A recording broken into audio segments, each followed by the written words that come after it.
Hi, I'm Phil Anderson and I'm running for United States Senate to represent Wisconsin. Something came up in a conversation I was having with some folks online today, and that's this idea that the United States is a Christian nation.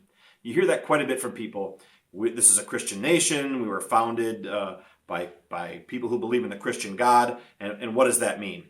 For many people, maybe even some of you, you feel like that means that the government should be on board with sort of promoting Christianity, that we should have rules and laws governing who should get married according to Christian tradition, or that we should support Christians overseas above and beyond other people that we might support or defend, and that maybe that we celebrate Christian holidays on the civil calendar and not other kinds of holidays. But that's not really the way in which we're a Christian nation. We're not a Christian nation in that sense. That's not what the founders were thinking.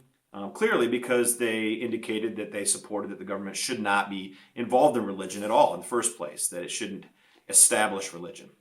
But we are a Christian nation in one sense, and that is that we were acknowledged in the Declaration of Independence as having inalienable rights bestowed by God. And that means that we have free choice. We rule over ourselves. We are given these rights by our Creator. And even those of you who aren't Christians, I believe acknowledge that if you're listening to this anyway, believe that rights originate from the individual, that the individual has rights and gives them to the government, delegates them to the government for mutual purposes like protection or defense or those things that are delineated in the Constitution. But it's essential to Christianity as well that we have free choice. For example, Adam was given the choice whether to accept biting the apple from Eve. Eve had the choice to sin or not.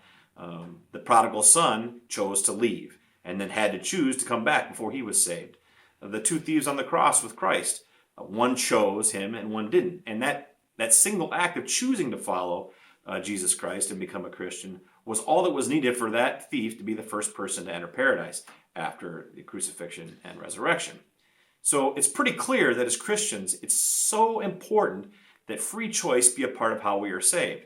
Now, we can't have the government help us do that, really, because the government operates by force. So we hear a lot of people advocate for certain social programs operated by the government that should help people, that it's a moral thing to redistribute our income, to help certain populations that may need help. But if it's done by coercion, if it's not done freely by individuals, then that's not Christian. It's not charity. There's not dignity in it. There's no salvation in that if you're a Christian and you believe in salvation. That all has to come from individuals. We're not doing anybody a favor by having rules and laws that follow Christian tradition, but create a situation where people don't have choice. So if somebody chooses to obey a law, not because it's moral, but because they have to for fear of legal punishment, there's not salvation in that.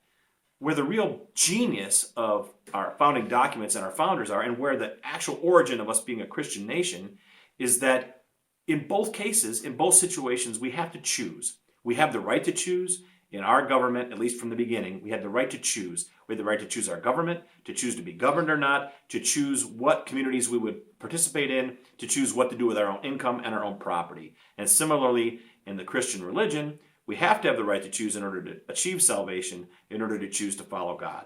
For those of you who aren't Christians, I apologize for subjecting you to this, but it's important that you have this ammunition that people who are so-called Christian conservatives, some of whom believe that the job of the government is to impose Christianity or to follow Christianity. That's not the government's job, and that wasn't the founders' idea either, and that's not good for Christians in the first place. So keep that in mind as you're batting about that conversation online or in person about whether or not we live in a Christian nation. That's all I have for you today. I'll talk to you tomorrow. Thanks.